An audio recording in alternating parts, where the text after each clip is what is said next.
You're sitting across from someone you love, and they ask you a simple question. How do you feel about this? And you freeze. Not because you don't want to answer, but because somewhere deep inside, you genuinely don't know. Or worse, you know, but you don't trust it. You second guess. You minimize. You scan their face for clues about what the right answer should be. This is what emotional invalidation does. It doesn't just hurt you in the moment. It teaches you that your internal world is unreliable, that your feelings are evidence of weakness, that your emotional reality is somehow less true than everyone else's version of events. And years later, long after you've left that environment, you're still living as if your feelings need permission to exist. Today, we're going into the psychology of emotional invalidation, how it happens, why it destroys your ability to trust yourself, and most importantly, how you begin to rebuild that trust from the ground up. Emotional invalidation doesn't leave bruises. There are no broken bones, no visible scars. That's what makes it so insidious. You can't point to a moment and say, "That's where it broke me." Instead, it's 1,000 small moments that accumulate like dust until one day you realize you can't breathe. You're overreacting. Stop being so sensitive. That didn't happen the way you remember it. You're fine. You're just tired. Other people have it worse. Stop crying or I'll give you something to cry about. Each phrase, seemingly small, but together, they form a message that embeds itself deep in your nervous system. Your feelings are wrong. Your perception is flawed. You cannot trust yourself. And here's the devastating part. You believe it. Because when you're a child, the people who invalidate your emotions are often the same people you depend on for survival. So you adapt. You learn to distrust your own emotional compass, because trusting it means risking rejection, punishment, or abandonment. Let's get into the psychology. When your emotions are consistently dismissed, denied, or punished, your brain makes a terrifying calculation. If I want to stay connected to these people, I need to abandon my inner reality. This creates something psychologists call emotional dissociation. You begin to disconnect from your own feelings because feeling them has become too dangerous. You develop what's known as alexithymia, the inability to identify and describe emotions in yourself. But it goes deeper than just not knowing what you feel. Emotional invalidation disrupts the development of your internal locus of evaluation. In healthy development, you learn to check in with yourself. Does this feel right to me? What do I need here?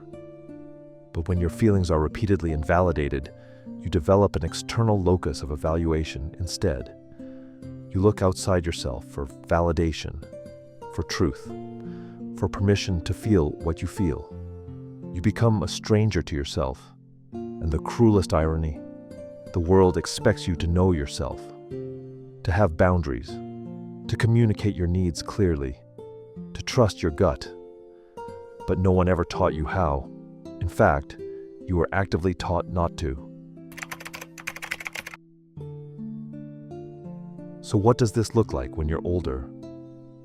How does childhood emotional invalidation show up in your adult life? You might constantly second-guess your decisions, even small ones, because you've learned that your judgment can't be trusted. You might stay in relationships long past their expiration date because you can't tell if your unhappiness is valid enough to leave. You might feel like an imposter in your own life, always waiting for someone to expose you as a fraud. You might struggle with boundaries because setting them requires knowing what you feel and trusting that your feelings matter. You might apologize constantly, even when you've done nothing wrong, because discomfort in others feels like your fault. You might find yourself asking friends for advice on things you already know the answer to, not because you need information, but because you need external validation to trust your own knowing. You might feel numb, disconnected, like you're watching your life through glass. Because when feeling becomes dangerous, not feeling becomes survival. Or you might go the other direction. You might feel everything intensely, chaotically, unable to regulate because you never learned that emotions are information, not emergencies. You swing between numbness and overwhelm with no middle ground because emotional modulation was never modeled for you. And perhaps most painfully, you might struggle to believe people when they say they care about you, because love, in your experience, was conditional on you having the right feelings. Or better yet, none at all. You might wonder, how does a child come to distrust their own feelings? How does that happen? The answer is survival. A child cannot afford to believe their caregiver is wrong. If mom says you're overreacting and you're dependent on mom for food, shelter, and safety, your brain makes a logical choice. I must be overreacting. I must be the problem. This is what's called cognitive accommodation. The child reshapes their internal reality to match the external narrative because the alternative, believing that the people who are supposed to protect you are harming you, is too destabilizing to process. So you learn to gaslight yourself. You minimize your pain. You rationalize their behavior. You become the prosecutor of your own experience, building a case against your own emotional testimony. And this pattern doesn't end when childhood does. It becomes your inner voice, the one that says, "You're being dramatic. It wasn't that bad. You're too sensitive. Get over it." You've internalized the invalidation, and now you do it to yourself, automatically, without even realizing it. Let's talk about what you lose when you can't trust your feelings. You lose access to your intuition, because intuition is just emotional pattern recognition. Your body and unconscious mind picking up on subtle cues and sending you signals through feeling. But if you've learned to ignore those signals, you miss the warnings. You stay in harmful situations longer. You dismiss red flags. You override your discomfort in the name of being rational or not dramatic. You lose authenticity in relationships because intimacy requires emotional transparency. If you can't access your feelings, you can't share them. You perform connection instead of experiencing it. People feel close to a version of you that doesn't really exist. You lose the ability to know what you want. Your desires feel foggy, unreliable. Career decisions become paralyzing. You say, "I don't know," more than you say anything else. Not because you're indecisive, but because you've learned that wanting is dangerous and feeling is foolish. And you lose your anger. This is important. Anger is the emotion that says, "This is not okay." It's the boundary enforcer, the self-protection mechanism. But if your anger was punished or dismissed as a child, you learn to suppress it. And without access to healthy anger, you become a doormat. You tolerate the intolerable. You betray yourself to keep the peace. So how do you rebuild trust with yourself?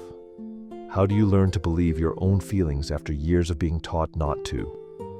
It starts with validation, not from others, from you. You have to become the voice that says, what you felt was real. What you experienced mattered.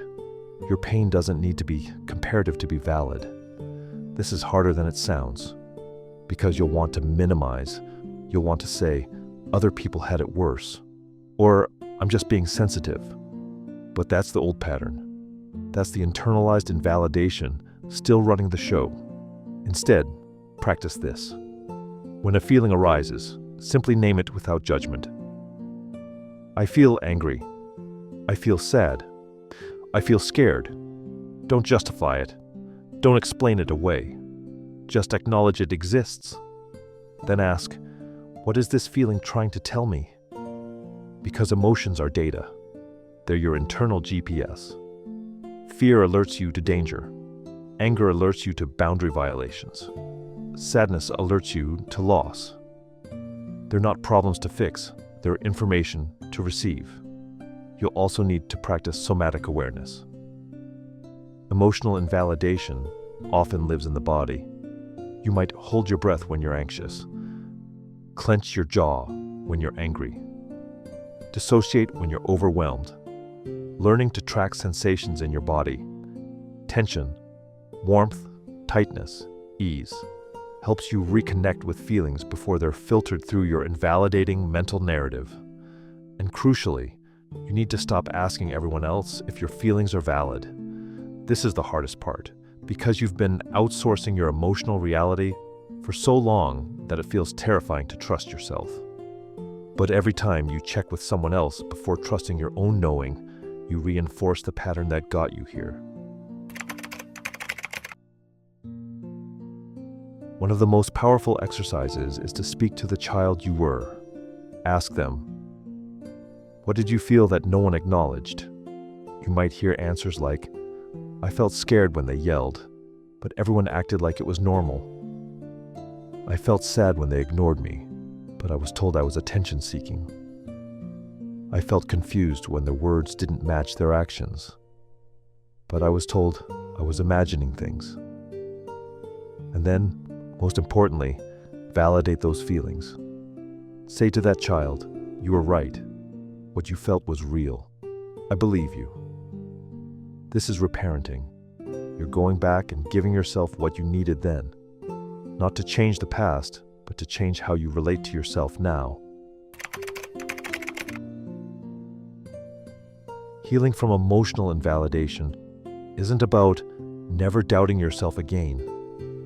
It's about building a relationship with yourself where doubt doesn't equal dismissal. Where questioning doesn't mean abandoning. It's learning that you can feel something and still get curious about it. You can honor your anger and still choose not to act on it. You can acknowledge your fear and still move forward. You're not broken. You're not too sensitive. You're not overreacting. You're a person whose emotional development was disrupted, and now you're doing the work to repair it. That's not weakness. That's courage. So start small. Trust one feeling today. Just one. Notice it. Name it. Don't judge it. Let it exist. Because you've spent years learning not to trust yourself. It's going to take time to unlearn that. But every moment you choose to believe your own emotional experience over someone else's dismissal of it, you're building new neural pathways. You're teaching yourself that you are trustworthy. And slowly, feeling by feeling, you'll come home to yourself.